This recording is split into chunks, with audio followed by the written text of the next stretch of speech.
Ladies and gentlemen, welcome back to Psychedelics Today. Today on the show, we have a new guest. Some of you might be very familiar with him. Some of you may have not heard of him yet. But Matt Palmieri, thank you for joining us. Thanks for having us, you guys. I very much appreciate it. Yeah, I can't wait to dig in. I first learned about you, I think, either on Blacklight in the Attic, a kind of pivotal podcast for me, or through the Psychedelic Salon podcast, which it sounds like you helped Lorenzo set that up a while ago. Yeah, I helped him start it. So you probably heard back in the legends of time, back in ancient history time, there used to be ethnobotany seminars. Right. Down in Mexico. Yeah, the first one I went to was in Frisco in 96. And then I went to 4 of them at Uxmal, Yucatan, and then Palenque, Chiapas. And Terrence McKenna was there, and Paul Stamets was there, and all kinds of people. So Christian Reich, who's you may be familiar with his work. And so at that point, the psychedelics and the shamanism for me were blending together. And so I meticulously recorded everything, every lecture I went to on cassettes. Nice. So when Lorenzo said, I want to do the Psychedelic Salon, and I think you guys know they call him the Podfather, he was one of the first. So I said, here's all my tapes. Go for it, bro. And he started off that way, and then he got me on there. And then Sancho and Cody heard about me, and Sea Realm, and the Dope Fiends, Lefty there. Yep. All those guys came to me, and so I started doing my thing. And here we are, Psychedelics Today, right? Yeah. That whole scene was really important to me, like the Grow Report, Dope Fiend, like Cody and Sanjay, unbelievably pivotal for me. And it was fascinating how much time I was able to put into listening to podcasts at that point. I'm surprised I stayed employed. Don't go there for me. Cody called me out at one point. Do you even work, man? That's great. Yeah. We need you guys, man. You guys are carrying the torch. We're trying to do it slightly differently and in our own spirit, which is, I think, what we all need to do. Mm-hmm. Yes. So let's talk about like how you maybe got introduced to the ayahuasca work, or was that where you started? Being in California, you might have started elsewhere. No, if you want to know the truth, right? It's a long and sordid story. When I was a kid, right? Yeah, exactly. I grew up in Dorchester, part of Boston, which is where Mark Wahlberg, he's from my neighborhood. I could tell you stories of him, but he's younger than me. But that's my neighborhood to get a gist of where I grew up. So, when I was a kid, as soon as I learned about hyperventilating, I used to hyperventilate all the time. Mm-hmm. I loved that. And then I wanted to get my hands on every substance I could at a young age. And actually, my first psychedelic training came from sniffing glue. I got into that too much, and I got out of it at just the right time. And then right around that time, I had my first weed experiences. And then my first LSD experiences, which were, I think, 1972. Mm. Back then, we used to get our acid from a chemist at MIT, which we used to call Mental Institute for the Touched. And we would get this 4-way stuff. It took me like 8 times before I could handle the whole hit. Wow. And back then, I was, I think I was just 17. I had been smoking pot for a few years before that. But I was just 17, and of course, 17, you think you know everything, and you don't know anything at all. And I went nuts. I did it. God, I did it for months on end, roughly every other night almost, because you can't do it every night if you have that tolerance. But that started me on that way. And then I got into speed and coke and all the stuff we had back then. And back then in the olden days, Sunny boys, basically there was Mexican weed for $15 an ounce. And then the Colombian was $40 an ounce, the red bud, that was classic. And then after a little while, you get the Panama red, and then you start to get the Thai stick and that kind of stuff. And back then, the imported stuff was it. Anything that was grown locally was homegrown. It was crap. Nobody knew what they were doing. But I went through that.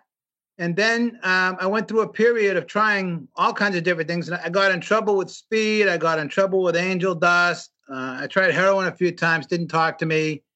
I was in a rock band. I had all the coke I wanted. That didn't really talk to me, but acid always did. And then when I was around 23, I took a break. And I didn't do any. First off, I was a vegetarian for 23 years. And then I took a break for 13 years. I wouldn't even take an aspirin if I had a headache. No coffee, nothing. I went totally baseline. And when I came back around in the early 90s, by the way, very much influenced by Terence McKenna's Food of the Gods, the fact that I could have a psychedelic experience and it could be spiritual, oh my God, that never crossed my mind. Because all I was doing back then was just exploring everything I could. And I always like to say, leave no turn unstoned or no brain cell unturned. I wanted to try everything. So in the early 90s, I did some reading, and there was the mushroom growing book that was written by Terence and Dennis. Yep. And they titled themselves as Austin Oric. And I went undercover on my own. I spent $1,000, and it took me a few tries, and I started growing my own shroomies. And I went back into it with a spiritual, what's the word I'm looking for? Spiritual intention. Mm-hmm. Then I was researching the shamanism in my books. And when I first read about ayahuasca and the vine of the soul and the vine of death, immediately it was like, I got to try that. But I researched it for 10 years. Here was an interesting synchronicity that happened. I was going to UCSD Library in San Diego. And I was, back then, it was when it was dial-up, it was before the internet. I'd get a $30 copy card, and I'd spend hours in the library and find all these things like Richard Evans Schultes, and I would get the copy card and I would Xerox everything. So I independently researched a whole bunch of people, okay? And I had that. And just a few months later, I was walking down the street and I saw a head shop. And I thought, well, I haven't been in a head shop for years because I wasn't smoking at the time. So I went in and I saw High Times Magazine. And I says, wow, High Times Magazine, that thing's still around? Because I had been reading it back in the 70s, right, when it first came out. So this is the weirdest thing. But I went into the head shop. I saw High Times. I picked it up. I flipped open the page. And there was the ad for the ethnobotany seminars. Not only that, everybody I had researched on my own independently were presenting. And I just went, oh my God, I didn't have the money. I just got my credit cards. I charged everything on my credit cards.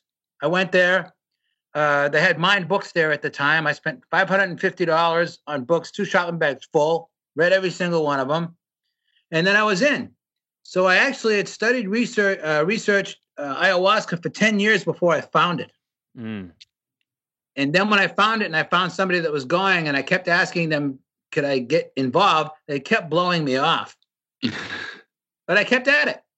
And finally they figured out, and when they saw some of the stuff I was writing, like my novel Land Without Evil is historical, and South American Indians are my specialty. So they saw I was serious about what I was doing, and they finally let me in.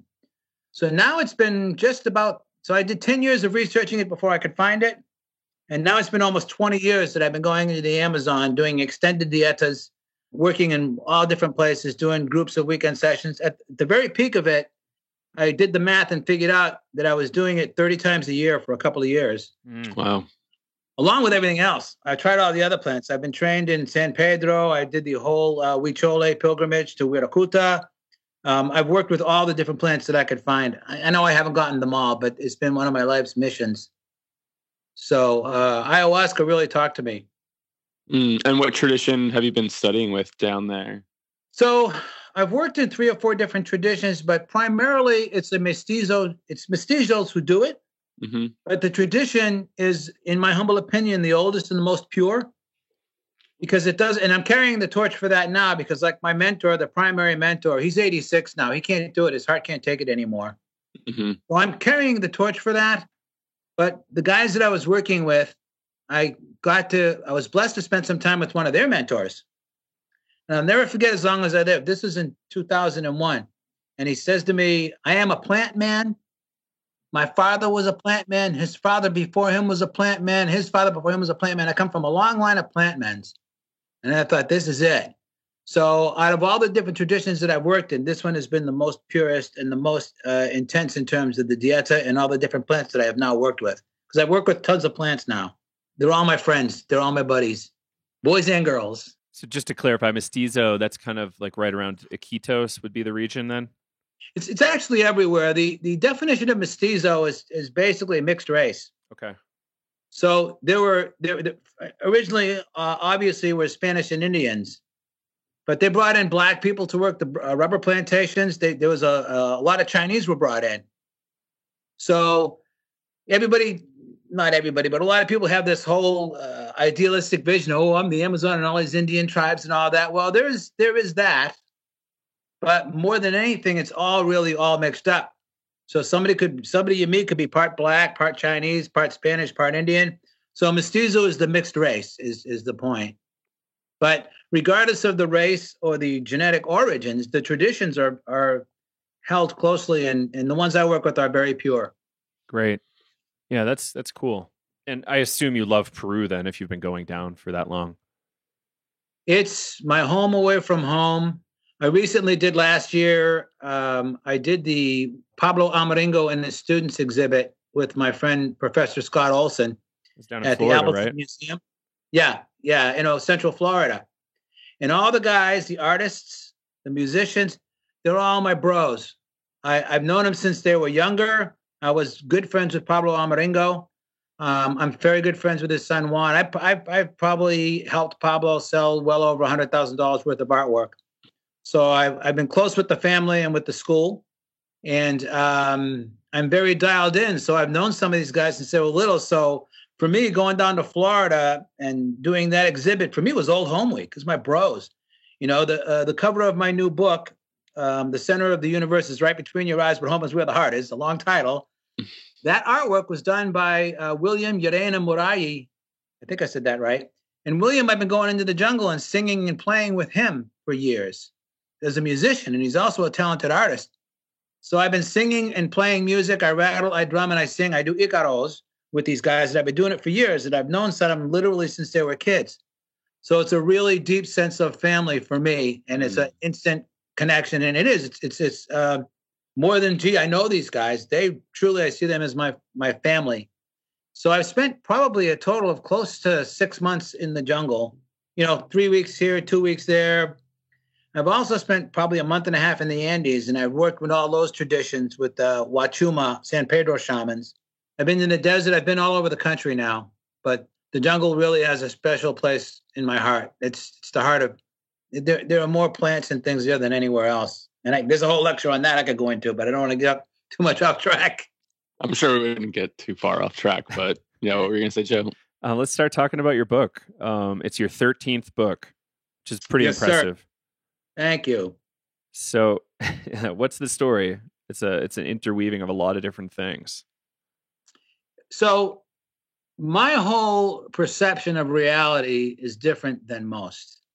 How many people get to go into the jungle as much as I have and spend that time? And I've been writing for 36 years. I've been teaching for 30. So one of my goals has been to take a visionary state, which by its very nature is non-rational and sort of truly indescribable, and write it in a way so that people who can't go to the jungle or other people have some sense of what it's all about. But I get around different places with different people, and sometimes I feel like I can't even communicate because my perception of reality is so different. And even if I never drank another drop of anything, never took another dose of anything, I'm permanently altered. And I always like to say I'm in a constant state of integration. Mm-hmm. And I don't need to take anything. I really don't. There's an old saying among old trippers, you've gotten the message, you can hang up the phone now. And I have to remember, I do take things now when I'm facilitating other people and guiding them. I do. And I'm leading and co-leading ayahuasca ceremonies. And so I always was just a kamikaze with everything. I take a full dose and bring it on, Now I do a third of a dose, get into the zone because I got to pay attention and be there for everybody. But I've been studying shamanism and writing about it all these years. I took an honors course in anthropology. It was called A Forest of Symbols, Orientation and Meaning to South American Indian Religions. So I've been established in that way, even with credibility with the intellectual academic crowd. And then studying shamanism. And then for me, when somebody spends time in the jungle and takes ayahuasca, they're seeing the jungle from the inside out. Mm. And you literally become the jungle. You really do. You become the jungle. So I have this perspective. I have this ancient tradition that I'm working in. I have these ancient plant medicines, and I'm writing and struggling to articulate. And one of the definitions of shamanism is being a bridge. Mm-hmm. So it's very important for me. Like I said, I was kidding you guys earlier about your kind of sacrificial virgins here. I get to just spoil them, right? Well, it's very important for me, even more so now than ever, to make people fully aware of this and be responsible and realize it's not for everybody, and to give them good information, because I've seen some crazy things. There was one woman who entered a jungle. She did 3 sessions out of the 5 and quit. And then she wrote a book about it, and she was like an expert on ayahuasca, right? And I see these other guys, they do like 1 or 2 sessions, and hey, I'm a guru now, I'm a shaman, and I'm like, right? So it's very important for me now to step up to the plate, more so now than ever, to make sure that people's eyes are fully open, fully aware, asking the skeptical questions, and having their eyes wide open so that there's no accidents, none of that crap. I have a little section in my book I call Guru-itis, and it's when somebody gets up there and they've had a revelation or experience, and suddenly they're almighty and all this stuff, and 99 times out of 100, it's crap. So it's important. And now for me, not only in the writing and literary world, but in the medicine world, all of my mentors are aging and passing. So it's very important for me to be carrying the torch. Have you ever heard of Ray Bradbury? Oh, yeah. Famous science fiction writer. Fahrenheit 451, Something Wicked This Way Comes. He was one of my mentors. He helped me out early in my career. And so now I am carrying the torch for him, especially with the Santa Barbara Writers Conference, which is coming up next week. Other people, Stan Groff is really getting up there. My very dear friend, Stanley Krippner, he's well into his 80s, mid-80s, right? These guys have mentored me, and they teach me, and they taught me. Even Terrence McKenna, Mr. T, I learned so much from him. I had a good relationship with him. He got the very first copy from the printing of my historical novel, Land Without Evil. And it may be the last book he ever read. I'll never know. But I've had that good connection with him, and he's inspired me to revisit psychedelics after quitting everything for a long time. So it's very important for me to carry the torch. I've earned my stripes. I paid my dues. I've got my gray hairs, right? So it's important. And I've been mentoring writers for all these years too. So I have tons of knowledge. So to get all the way back around to the question you asked about my book, I got my perspective of shamanism and I put it into the book. And it started, as the best books do, it started to write itself. And it ultimately has to do with subjective perception and creating reality, and the fact that we are all creator gods and goddesses, whether we like it or not. Because you can sit there and look at what happens to you, whether it's in an ayahuasca or an acid trip or walking into the regular world, and you have all this stimulus that comes into you through your sensory modalities. But how you put them together is unique. If you're a Nazi, maybe everybody's out there is Jewish or whatever. They're not blonde-haired and blue-eyed, right? If you're an Indian, maybe you're not an Indian. And if you're a Muslim, then everybody else, however, all the different ways of interpreting it. But when you start to realize and you expand your perception and you start removing the filters, which is what this stuff is really all about. Psychedelics is really all about removing the filters.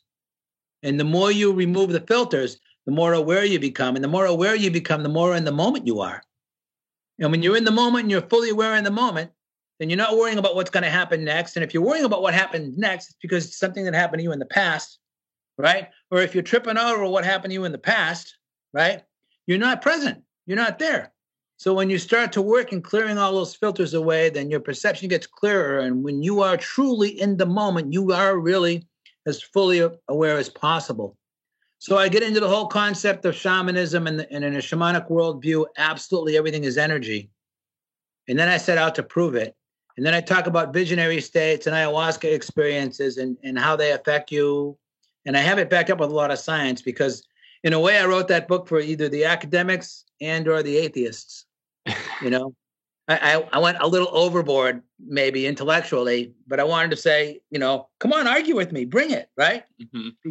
Because it's all founded. So the last little part of it is, all these quantum physicists are making all these wonderful new discoveries. It's great. But if you go to the shamans, the old time shamans, they're like, where you been?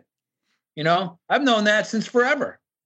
So it's about perception and visionary states and shamanism and how we create reality. That's why it's the center of the universe is right between your eyes, because that's where we perceive basically and think things through.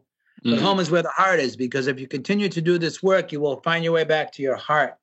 And when you find your way back to your heart, you're back to what I like to call the cosmic connection. I can do a whole riff on that too, but I don't want to go too much off. You guys got to keep me in line here. Well, that's great.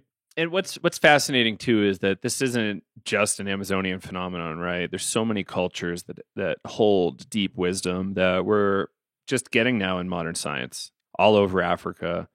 I'm sure there's plenty of it in Asia too. If you just look at the Buddhist stuff, there's clearly some valuable things there. And yeah, like it's a fascinating thing, and it's cool that you were able to participate in that and interact with all these folks and kind of maybe distill all of your explorations and discussions and experiences. And it's pretty awesome. And so that's the essence of the book, is exploring like what has come before in your days of exploration, right?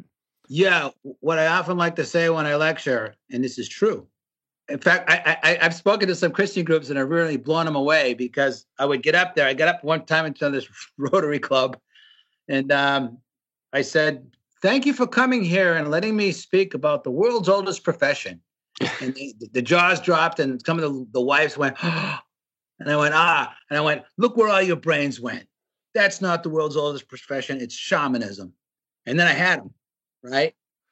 Because every single religion, every single belief in the world has its roots in shamanism.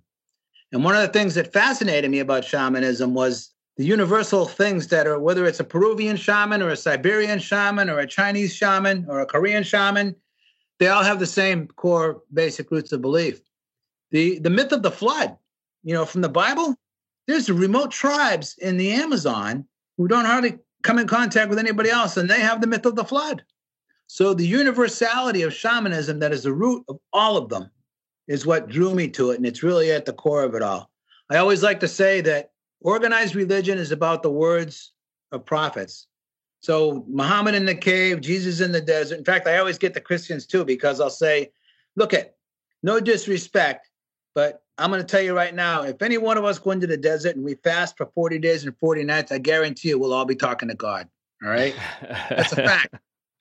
So the prophets, Buddha under the Bodhi tree, they went and they had their visionary experiences, their visions, and then either they wrote about them or somebody wrote about them, or like in the case of the Bible, somebody wrote about it, Matthew, Mark, Luke, and John, and somebody else wrote about that, and somebody else translated it. By the time we get it, it's, 2,000 years plus removed from the source. Well, the shamans go to hell with all that. Go in and have your own freaking vision, right? Mm-hmm. Shamanism is based on direct experience. So I wanted to take that direct experience plus all the intellectual things that I have learned and put it in a way that people can get a good sense of it. And I'm very happy to say that it's getting very well received at this point. That's awesome to hear. Yeah. That reminds me of a story. I heard this when I was doing some shamanism course, and with these lineages, they're maybe folklores or just stories, but they were talking about when the Spaniards came to South America, and when they met, they were kind of exchanging the idea of religion and spirituality, and the natives there were like, oh, when was the last time you talked to God or had an interaction with him? And the Spaniards was like, I don't know. I never really have, because, I go to church. Maybe I feel like I have, but the priest kind of mediates that. And then they asked back, it's like, well, when did you? Oh, this morning when I was interacting with my plant spirits or doing whatever. Yeah. I have a big scene about that in Land Without Evil. And one of the themes is that the Christians or whatever are persecuting the Indians because they're like, oh, look at him. He's possessed, right? He's dancing around and he's babbling and all that. And the main character says, well, I went into your house of God, your church, and I've asked for guidance. And all I hear is the echo of, my voice. I don't hear anything. And here's my father who's directly connected to them, and you're persecuting him. I don't get it.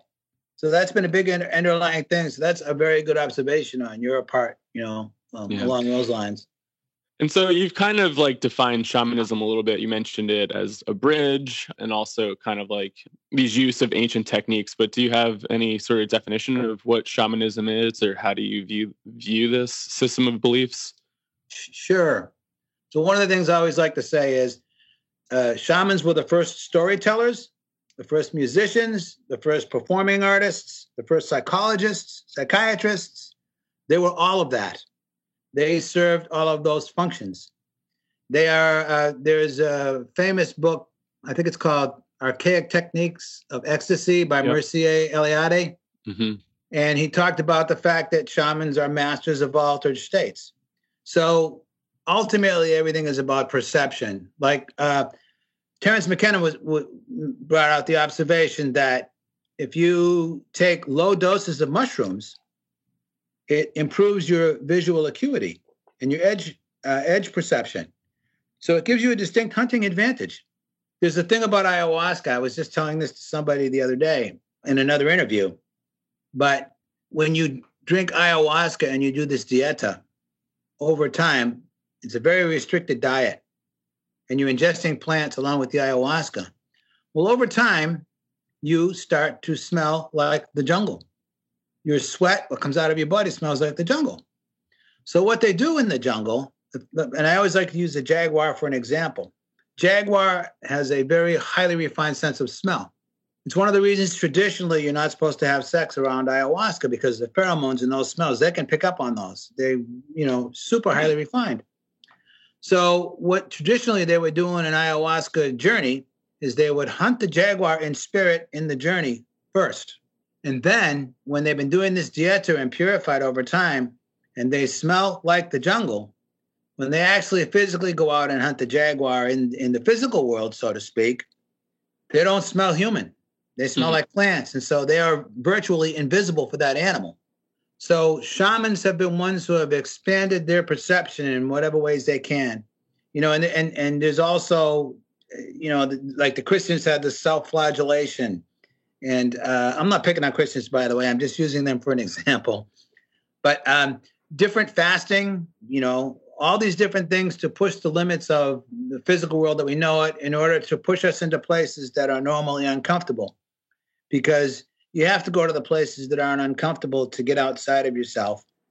So shamans are the masters at expanding their perception of reality, expanding the depths of the human spirit, particularly when you get into Jungian psychology and the collective and the superconscious and all of those things. And very much so deeply in the Egyptian culture, all the pyramids and stuff. So the first time somebody looked up at the sky and went, wow, what does it mean? And how did I get here and all that? That was probably the first shaman or shamans. And it's gone on from there.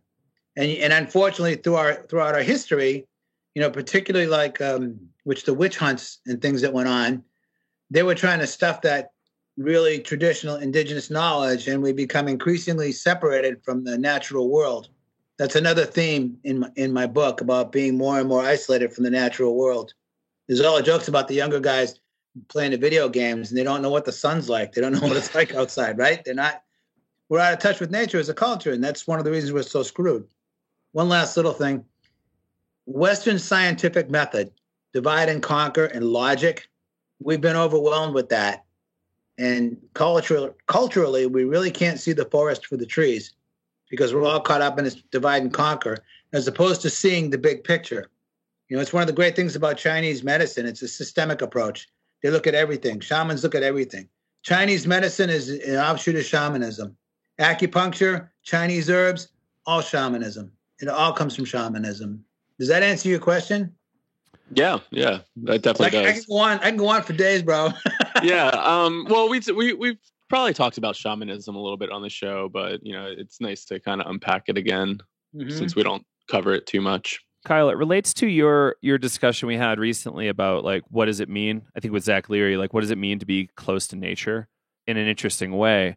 Groff's whole diagnosis of our cultural sickness being alienation. This is almost like the inverse of that. It's like an enmeshment and becoming part of it. I can add a little something that's in my book to that. Sure. So the Aborigines and American Indians, their stories, and this is because I'm a storyteller, but their stories are connected to the world, to the land. Mm-hmm. When an Aborigine goes on a walkabout, he's singing the land. And he's singing like, oh, in this place, this is where Wabu, the great kangaroo, I'm making this up, but, drank water and found water after a trek across the desert. And the American Indians also, each place is a story. So there's a direct connection to the environment there. Now, ancient Greek, when they started writing, so oral storytelling was a tradition. It was a performance. It was performance art. And as each generation moved forward, they would shift the stories a little bit and shift the focus because of how things have evolved. But it was always connected to the land and the culture that was right there. So the first time they wrote it down on paper, that was the first separation from nature. And then you're reading about something, but you're not in the place. The story is not connected to the land, so you're out of context. And you could even be hundreds and hundreds of miles away. So you're reading the story and you get a sense of the story, but now you're actually reflecting back on something that happened. You're not there in the place. So that was the first separation. Then you got the Gutenberg press. And you started publishing those things, and they started spreading all over the world. So somebody up in Norway could be reading about something that happened in Egypt or, something like that, totally disconnected from the place, maybe get a sense of it, but time and space have been altered because it's not directly there where you are, It's one of the things, the great things when you can do ayahuasca, and that's all awesome, but there's nothing like doing it in the jungle and its environment. Anyway, then you go to that. Then you think about, okay, there's that. Then you have the internet. Suddenly you can look at something from China or Russia in seconds, right? So now you have it even more splintered. And we're to the point now, I mentioned it in the book. I don't remember if it's original or not, but I call the internet the narcissistic hall of mirrors, right? Because we're now, not only are we 3 or 4 times removed from the natural world and all that it entails, but we're splintered in all these different ways, Everybody and their mother wants to write a book now. There's gazillions of books where there used to be just so many. So we keep getting more and more splintered and more separate. And, it's look around at the environment. We're losing touch with the natural world. So that's the important thing of being connected to the world, both cosmically, up infinitely in the sky and infinitely into the earth. Mm-hmm. So how would you, what are your views on integrating those two, of being in touch with nature, but also integrating technology and science? Because obviously the internet has brought, look, we're doing this now because of the internet. So It's also brought great advantages, but right. How do we balance that from maybe a shamanic perspective? Yeah. So it's a double-edged sword. There is a lot of good to it, but I always think of it as a collective psychopathic personality of humanity, because all this fake news crap and everything, you don't know. You got to look at something and you got to follow it with your heart. So in terms of being connected with the natural world and shamanism overall, you need to spend time in nature. And there's this whole concept of shamanic spirituality. And what I mean by that is, if you continue on this path, you're knocking on heaven's door or knocking on spirit door. One day, if you continue, it's going to knock back. And when it does, it's going to scare the hell out of you. It's happened to me more times than I can tell you now. But for the longest time I was doing it, and I was like we were talking about earlier, I'm like, I don't know if this is crap or is this, is this woo-woo? What's real, what isn't? And then all of a sudden something would pop up and I go, holy crap, right? So everything in shamanism is energy. And if you take the word spirit and they take the word energy, they're really the same thing. So when you start to connect with the natural world and you acknowledge coyote, you acknowledge hummingbird, picaflora, you acknowledge bear, you acknowledge the wind, the elementals. And particularly in ayahuasca shamanism in the jungle, when you acknowledge the plants, and you acknowledge those elemental spirits, they love it. They're like, you noticed me. Oh, God. Well, guess what? Now, I love you, too. And you saw me. Here I am, And when you sing Icaros in ceremony, you're honoring them. You're singing to them. You're like, hey, You are one of the most beautiful babes I've ever met. You know, when you go into the jungle, the invisible world of the jungle can heal you and it can kill you. Mm-hmm. So when you go in and you sing in the proper spirit and you're singing to those spirits and you're acknowledging them and you're saying, look, you can kill me or you can help me. I'm asking you to help me. I recognize you. I see you there. I know this is your hood. I know you're the boss and I'm acknowledging that. Now, can you help me out? You know, I love you. Here's a song. Here's tobacco smoke. I'm even willing to puke and crap my pants because I want to learn from you, right? And so then you become aligned with the bigger world, the bigger spirits, and you're in with what I like to call the cosmic flow, and you're in touch. But, you know, think about that and then think about younger kids and all they're doing is shooting people in their video games, right? Mm-hmm. And not that it's necessarily directly related, but geez, all these crazy school shootings and these whack jobs going into nightclubs and, you know, I don't like you because you're gay. I'm going to just kill all these people, or that other kook there in Vegas, right? 50 people, however many he killed, right? It's all symptoms of being out of touch. So aside from ayahuasca and plants and all that, there are numerous shamanic techniques that connect you to nature, and it's healing. The earth is considered to have a negative charge, and you have positive, your crap that you're carrying is positively charged. And then when you learn different techniques, you can convey that energy into the earth, which wants to take it. Mm-hmm. One of the keys of shamanism, particularly ayahuasca shamanism, is manipulating the energy. You are mastering the energy. When you're doing a circle and you're in charge of the circle and you're in charge of all these people to guide them, you are like an orchestra conductor, right? And you are guiding and manipulating and moving the energy. And if you don't know what you're doing, you can get in a lot of trouble. But if you know what you're doing, you can get the traumatic energy from people and guide it back into the earth where it's supposed to go. But it needs a path to go, right? You know, DC electronics, positive and negative. It flows to the negative. It needs a place to go. So that's what you do when you're doing the work, when you're consciously aware of it. So it's really about being in touch with the natural world. It's even a fact that when you're on the ocean, you know, right now I'm looking out at the Pacific Ocean. There are negative ions that are in the air that are part of this environment. It's why people love to go to water. You know, they love to go to salt water. They love the salt air. It really is healing. It diminishes. You sleep better. It helps you get more balanced. So the more in touch with the natural world you are, the more balanced you are. I definitely felt that when we went to Jamaica, just being surrounded by the salt water. It's just, it's just so healing. Yeah, absolutely. Yeah. So I have a question about maybe like facilitation. You know, you're talking about moving energy around and manipulating energy. So coming from that shamanic perspective in ceremony, maybe that's what the shaman's doing. But like, what would you also say about like more of a non-directive approach on how like some of these therapies are done? So like, you know, Groff and like the breathwork model, or how they're trying to be non-directive in psychedelic psychotherapy. Yeah, that's a great point, because I can work with anybody without any substances at all. Substances are tools. I did a lot of work. I spent 10 years doing extensive work, hundreds of people with 5-MeO. I finally stopped when that was getting out of control with other people. That was, I did it for 10 years. It's probably been 10 years since I've worked with it. I've taken as far as I can go. But there are techniques and things that you're working. The work is the work. Psychedelics are tools. So I can go into specific places with people if they're in the right headspace, and I can guide them through and find that stuff and work through it. Excuse me. I went for many years working with ayahuasca, and I was working with a personal coach, a very highly paid, expensive one.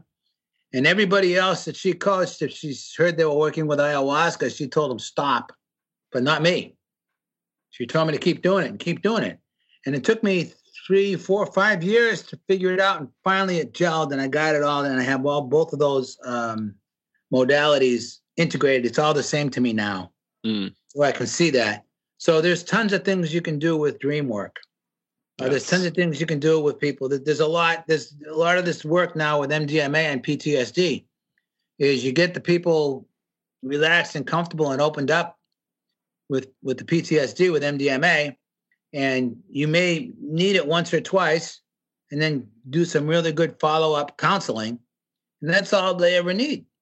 They're cured and they don't need to go on. It's why the pharmaceuticals hate it so much, because they want a debit credit card for Xanax, right? Every month out of your freaking checking account. They don't want something you may only take once or twice.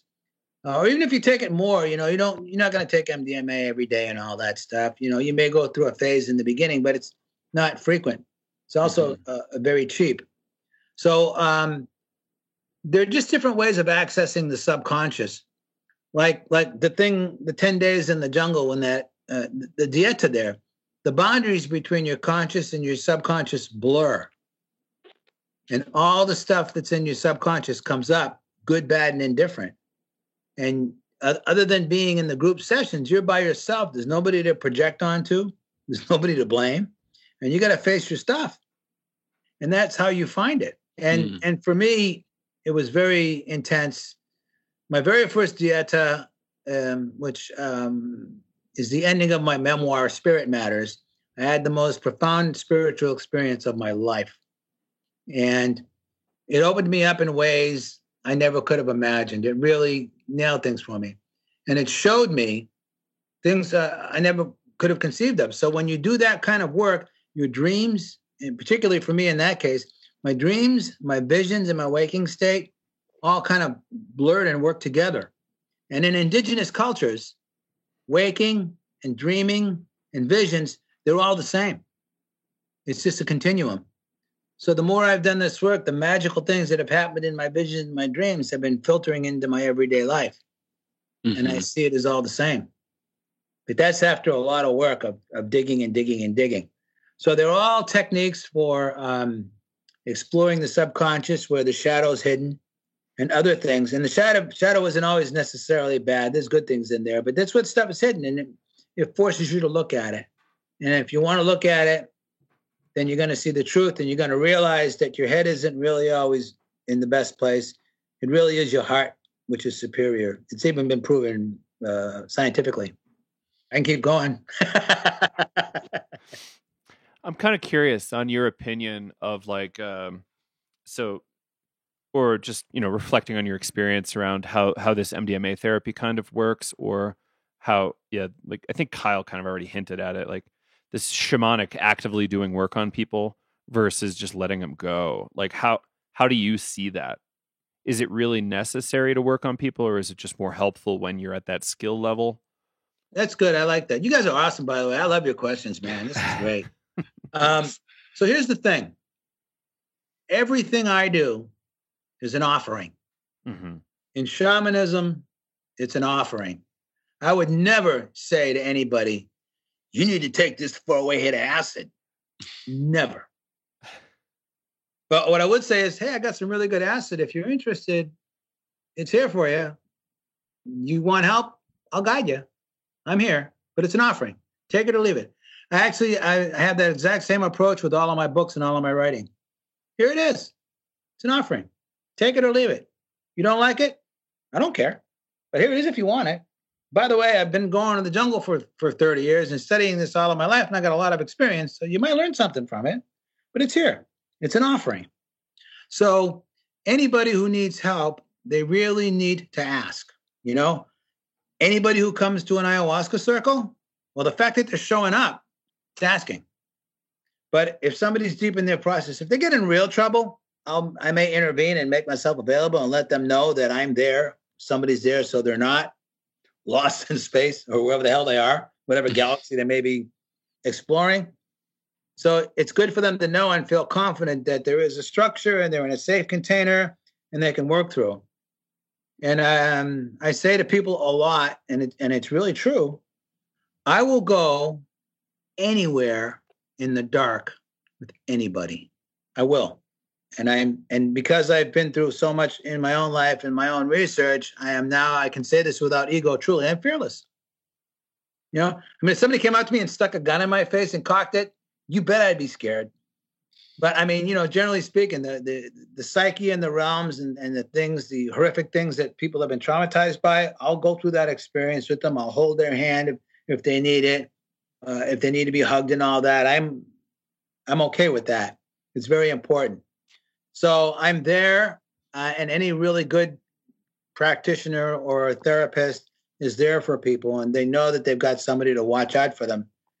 Because one of the important things about doing those things, particularly ayahuasca, is you need to be in a place where you can be vulnerable. Mm-hmm. Somebody won't try to take advantage of you. You know, you're not some really cute babe that some lech's trying to get in your pants or something like that. You know what I mean? The integrity is really the most important of all. The further you go on this path, the more you become a man or a woman of knowledge or a man and a woman of power, the greater the responsibility. So the further along the path you go, if you screw up, the greater the consequences. You will pay for that. So it's important to understand. And when you start to realize the bigger picture, which most people don't see because they're just too much focused in their thing, the more you get that expanded sense of it, then you can get a sense of somebody from way out and know what they need. And then again, you say, it's here for you if you want it, but I'm not forcing it. I'm not insisting on it. You got to be in charge. And then if I do work and somebody gets healed, I guided them, but I didn't heal them. They healed themselves. So you help them find the way to heal themselves. That's really what it's all about. That's why I start going nuts when I start hearing this guru-itis stuff and you are healed, and all that. This makes me crazy because we all heal ourselves. Mm-hmm. And I've been blessed by my mentors of many years who have guided me in there. And now I've learned. And so now it's my turn to carry the torch and help other people in that way. How important is it to have mentors in this realm? It's very important because you have to have people you can trust. As I like to say, there's a lot of sharks in the water. And there's a lot of people who are out for themselves. One thing that happened to me a few years ago, I've been to Burning Man a couple of times. And the last time I was there, I was going around and there were these gurus with their followers. And man, I wanted to puke. I'm like, what's wrong with you people? This guy's full of himself.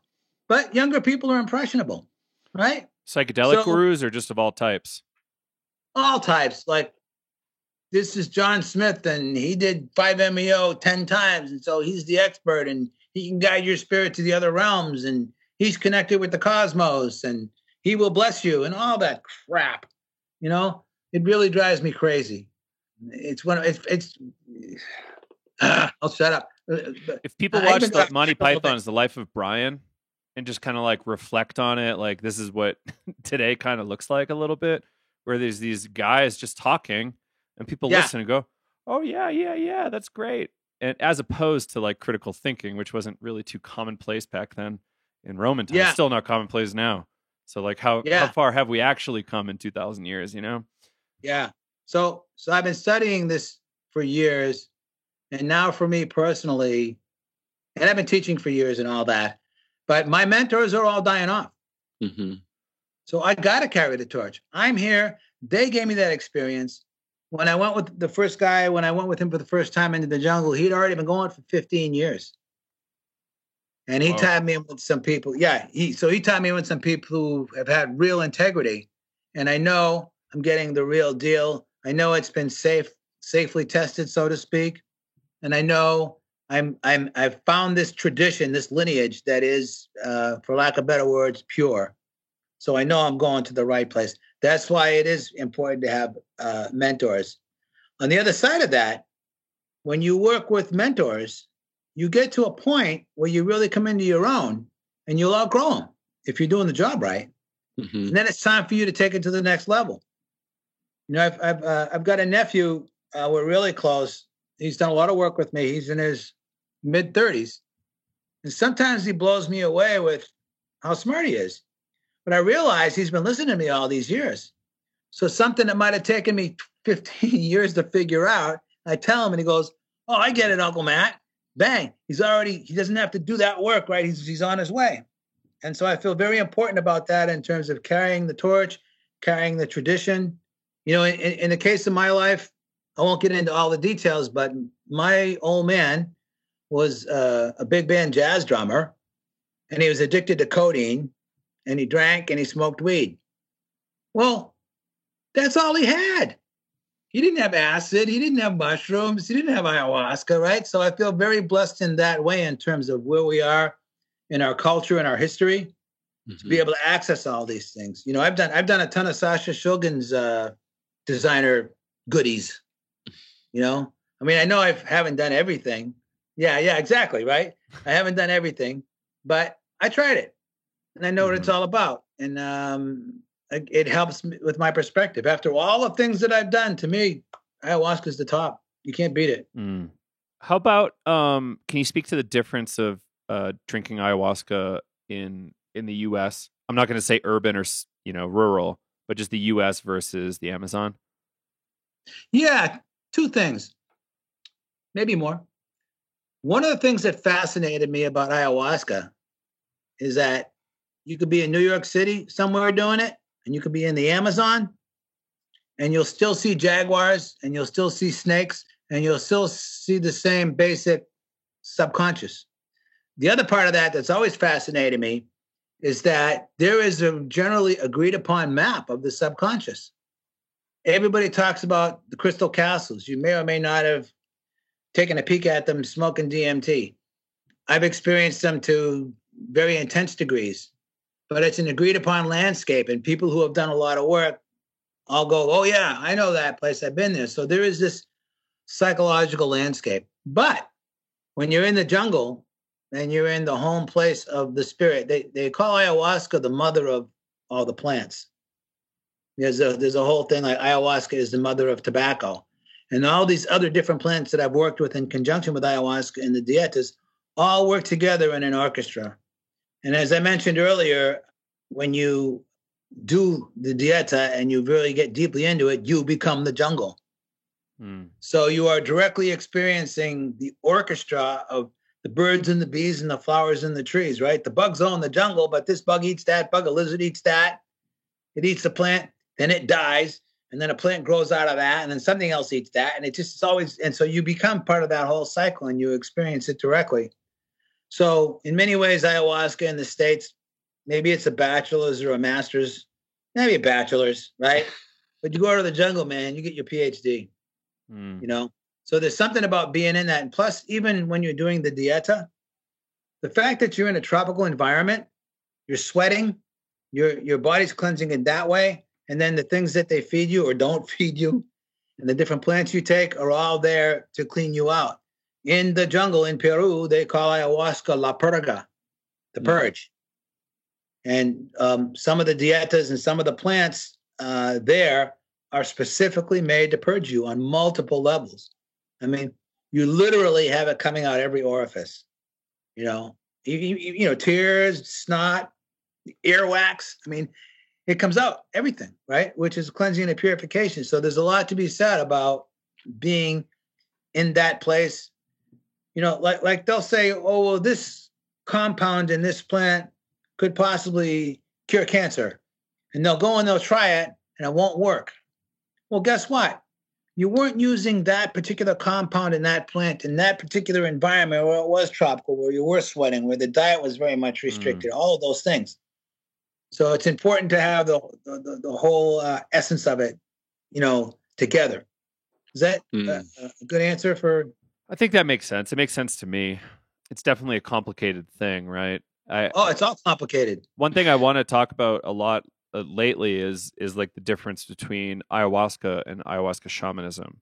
And it's like very two different worlds. It's like you could be a celebrity drinking in Los Angeles by yourself or with like some, you know, quote unquote shaman from wherever, and like the States typically. And that's not necessarily going to have the same effect as if you were working with somebody steeped in Shipibo or Kogi traditions or Mestizo traditions. Like there's a huge difference there. And I think in those traditions, it's not just ayahuasca, like you keep saying. It's like the plant dietas, the food restriction, the lack of sex, caffeine, mixed in with a lot of other things. It's the full thing is the medicine, not just that. So yeah. So another thing, Matt, that we talk about is like the ecological issues. Like, do you think we're okay? We're not like drinking too much ayahuasca currently, or are we? Well, it's in my humble opinion, it's a bit out of control. Mm-hmm. When I was doing it all those years, we were really deep cover. Nobody knew. We didn't tell anybody. We went down undercover. Nobody talked about a lot of the stuff that comes out now. So now that so many people have been exposed to it, there's a lot of those false gurus and guruitis, or people that have this one little experience and they think that they know everything and they don't. So to me, in a way, it's a bit more dangerous and it's a bit out of control. It's another reason why I'm taking such great measures to step out and be very vocal about it, because I've got experience and I want people to be fully aware with their eyes open. So there was somebody a while back, a good friend of mine, her sister was with this guy, and he did this big deal about he was giving her ayahuasca and this and that, and he got into this whole guru thing. And I said to her, well, what did it taste like? Oh, it tasted nice. It tasted like chocolate. I said, you didn't get ayahuasca, right? She got really mad at me. Yeah. And she quit talking to me for a few years. And I said, you know what? I'll bet okay, so you tripped. So you most likely had mushrooms. But the fact that this guy's representing his ayahuasca and he's doing it in that way, I would run from him as fast as I can. And she didn't talk to me for years because there's so much of that. So where do you get good, solid knowledge? That's very important. That's why you guys are doing a very, very great service here. Thank you. Yeah, you really are. I got a lot of respect for you, because in many ways I felt like the voice in the wilderness on the fringe, especially like 20 years ago, like, Right. Even when Lorenzo started the Psychedelic Salon, right? And people were like, oh, look at him. He's just an old burned out acid head, or he's a hip and trippy, right? All this shit, right? I can't believe that's almost 20 years ago. That's nuts. It scares the hell out of me. I'll tell you that. But when I did the exhibit at the Appleton Museum there in Florida last year, and they called me Professor Palomari, and all these intellectuals showed up and listened to me and really got what I was saying, I was like, yes, it's about time, right? And now you guys doing the work that you're doing, and there are other podcasts and things that are now expanding out. So it's really important. So, I mean, God, I could swing a rock around my head and hit a fake guru, right? I mean, and I don't mean to be harping on that, but. Well, I think that, Joe and I have been talking a lot about ethics and stuff like that within the psychedelic world. And, I think where some of like the issues come up for me, it's like, yeah, somebody did this once or twice, and now there might be leading ceremony, which could potentially put somebody at like harm and do some danger. Without mentorship. So yeah, without mentorship. And I think that is kind of concerning that that's happening.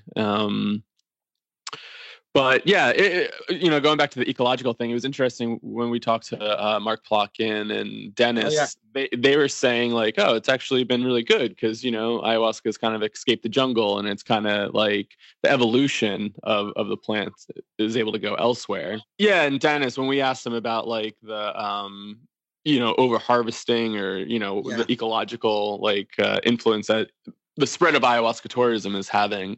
They seem pretty like actually optimistic, which I was like, oh, that's kind of a new narrative I haven't heard really, because, ayahuasca is able to go elsewhere and kind of escape the jungle and influence people in different ways.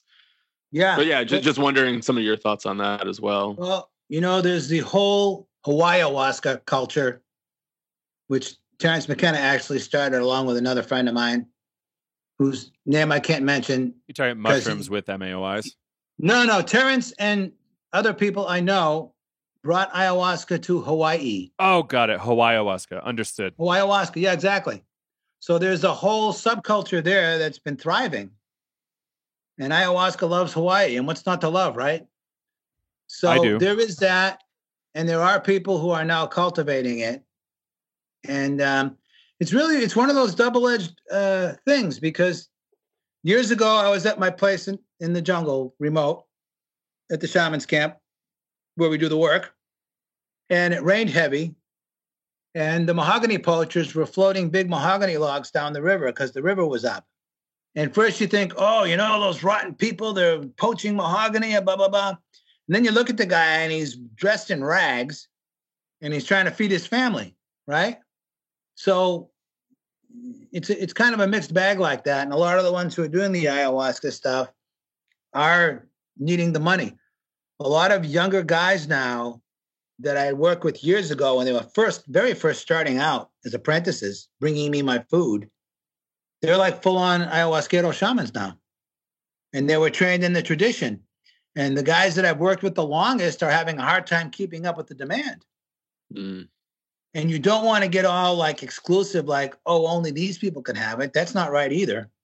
So there has to be kind of a balance point. But as in anything else, there's good and there's bad. It's like, you know, whatever you think about Catholicism, there's good priests, there's good-hearted priests, and then you got the child molesting weirdos, and right, there's in any tradition.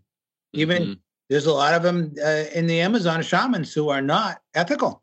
So it's really important to find somebody you can rely on, and if you find somebody who can be a mentor, then they can help steer you in the right direction. So, you know, certainly the world is in need of the medicine.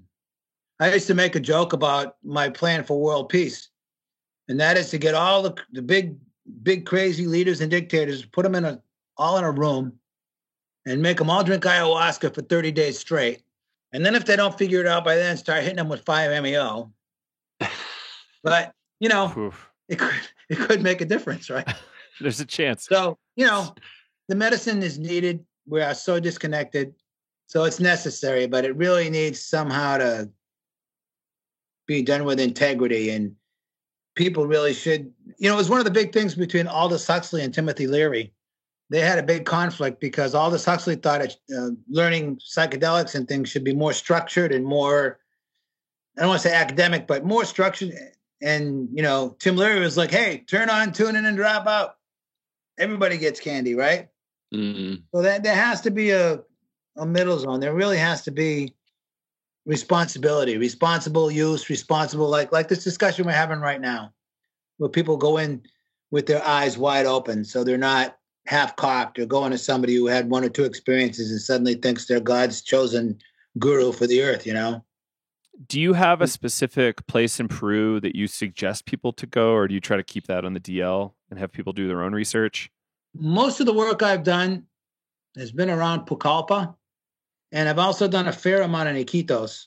But like anything else, the tourism has gotten bigger in those places, and there are more people out there looking to take advantage of the suckers to come along. But the traditions that I've worked in have been deeper in the Amazon.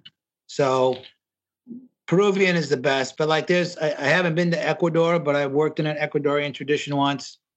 You know, what would somebody look for if they are doing their research? Because I mean, there's so many different retreat centers out there. Like, I know it's like, oh, do your research, but yeah, what should people actually look for when they start digging into different places?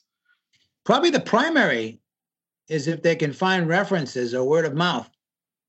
Like I knew somebody who was going, I'm not naming any places at all for obvious reasons, but somebody who went to one place, they thought it was great for a while, and then they were going and they started getting deeper into it, and they realized that the person that was running it wasn't in full integrity. And they ended up being very troubled by it. And I actually ended up doing 2 or 3 counseling sessions with them to bring them back and try to point out to them, you know. So I think the best thing of all is to get a reference somehow of somebody who's been there, who can tell you what it was like. Because, you know, there was last year, a couple of years ago, that poor girl there, she was doing the tobacco diet and she died. And then you get the kid who shot his buddy. And then somebody stabbed somebody too. And, yeah, right. So, you know, there's people who are in it for the money are not doing the right kind of screening. I mean, in all the years I've been working with it now, maybe 3 or 4 times, somebody got in there who had issues, and we ended up having major problems with them. And that was even with a lot of screening. So you don't know. You really have to do your best to screen people because, you know, again, getting back to what we were saying earlier, it's not for everybody. You got to really pay attention because people can get hurt or killed. And so the bigger something gets and the more other people see money, because there is a lot of desperation down there. They don't have a lot of money. So, you know, I walk off the plane and walk into town and, you know, this little guy comes up, you want to buy some ayahuasca? Right? That's the guy I'm going to run from. Right? And they may even sell you crankcase oil and tell you it's ayahuasca, for Christ's sake. So you really need to get the references. You need to get referrals. If anybody gets into a dialogue with somebody who's running a place, then I don't think it's out of line to ask, hey, can you refer me to somebody who can recommend you? Or can you tell me some people who would be willing to talk to me and tell me? Because if somebody hasn't been there before and, kind of tested the water, you don't know what you're getting. That's why I was really lucky when I first started all those years ago, before everybody else was doing it. Here's a guy who was doing it for 15 years, and I had heard him lecture about it, and I could tell by his lecture he knew what he was talking about. So that's kind of the best advice I can give. It's like anything else, well, if you go and apply for a job, right? Well, you got any references? Yeah, here you go, So that's really the best approach. That is a really great advice there, to actually maybe, check the other references. I wonder how many places would actually be like, yeah, you can call this person or something like that. It's a good idea, actually, to try and reach out to people that have been there. Well, yeah, like for me, technically, in all other aspects, all the ayahuasca I've done has been in Peru. It's legal there. Mm-hmm. So I don't mind talking about it freely and telling people, yeah, there's stuff going on in the States. And yeah, guess what? I've been to a few places in the States, but nobody can prove it. But, my point is I'm legally safe. And it's even, the UDV church and all that. It's now legal in some places in the U.S. So, I'm okay in that way. But I don't mind it. I'd rather inform somebody than to have them go and half-cocked. And I could tell you, I could spend all day telling you weird stories of it happened to people doing that stuff. Absolutely. Mm-hmm. I'm not into those guys. No. So, reference is really the best way. Who can, there were a number of people for a number of years who wouldn't go down where I go unless I went. I got into some financial issues a few years back and I couldn't really swing going. And they're like, here, man, they sponsored me for, here's $1,000. Me and Joe and Harry, none of us are going unless you're there. Wow. So I'm like, thank you. Okay. I'm honored, So there's that whole thing of reliability. And if people are really listening in the right way, they can sense inside of themselves what's genuine and what isn't. It's important. Cool. So let's start wrapping this segment. We can do a little debrief after we stop recording. But how can people find your website, Matt? Oh, thank you. So it's mattpallamary.com. MATT, P as in Paul, ALLA, M as in Mary, ARY.com. And I've got, I don't even know how many anymore. I've got maybe 30 or 40 podcasts and radio shows and TV shows that have been recorded that are there.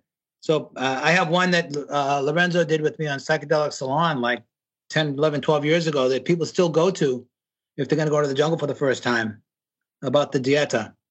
So I've got the videos and the audio and all kinds of stuff. And of course, all my books are there. They can find my books.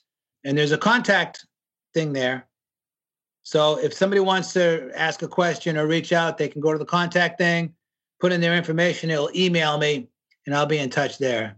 So yeah, mattpallamary.com. All right, great. Awesome. And any upcoming events that you have going on?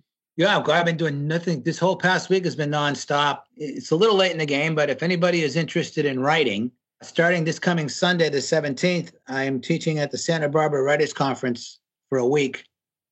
And my workshop is called Fantastic Fiction with a PH. And it's literature of the visionary, supernatural, metaphysical, horror, fantasy, and science fiction. And if it's anything out there, that's my specialty. But I can write anything about writing. I've been at it for a long time. And if anybody listening, if they get to hear this before that and they contact the director because they want to go and they tell the conference director that I sent them, they'll get a discount. So it's putting that out there. Yeah, but I've been I've been a big part of this Santa Barbara Literary Journal. I kicked off the event at the Karpeles Manuscript Museum, which has all these famous manuscripts in Santa Barbara. And they asked me to do a shamanic blessing. So I opened it with a shamanic blessing. So to do a shamanic blessing for a literary journal in Santa Barbara, I think is a very good indicator of progress for us. So I've been doing all that stuff. I did the Carpinteria Book Festival. I have more conferences as the year goes on. So if anybody wants to know any of that, let me know. And some of my lectures, I did a whole lecture on the shamanic plant diets for the Aware Project in San Diego. And that was indirectly facilitated by Lex Pelger. You guys are familiar with Lex? Mm-hmm. Oh, yeah. Yeah, Lex helped bring all that together. So I did a great lecture there, and they videoed it and simulcast it on the internet.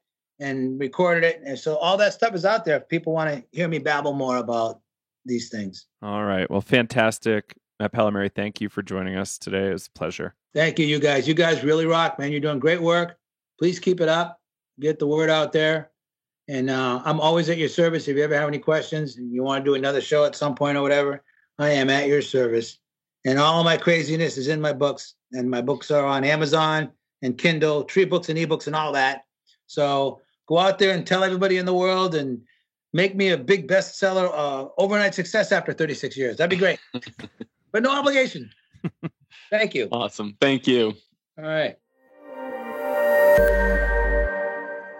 Hey, everybody. Joe here. Just wanted to say thanks for listening to this episode of Matt Pallamary and hope you enjoyed it. It was really fun for us. We learned a lot and really hope to keep connecting with Matt in the future. If you enjoyed it, please help us out a little bit. Leave us a review on iTunes or Facebook. And we do have a special offer right now happening on our Navigating Psychedelics course. So if you buy the class, you get a $30 credit to our store, which is enough to buy a t-shirt on there and not necessarily cover shipping, but at least covers the shirt. So check that out. And I hope you like it. We've had a few people take advantage of that already, and we're pretty psyched. Thank you for buying it. And so the class is really a way to, number one, figure out how to get something from the psychedelic experience. And number 2 and 3, how to stay out of hospitals and jails. It's also filled in with a lot of great information from masterclass instructors who are experts in particular sub-aspects of psychedelia. And we really, really, really appreciate them contributing to the class and think that brings a tremendous value as well. So the class talks about drug safety. So drug safety, how to do testing a little bit, how to get your test kit, how to conceptualize psychedelic experiences a little bit in a helpful way, and how to work with that stuff later and how to integrate. I think you guys will like it if you jump in. So if you have any questions about it, let us know. We're offering a steep discount to students who email us asking for a discount from their university address.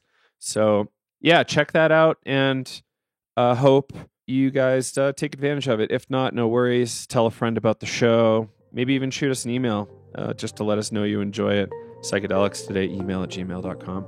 Thanks everybody for listening and tuning in. Take care. Until next week.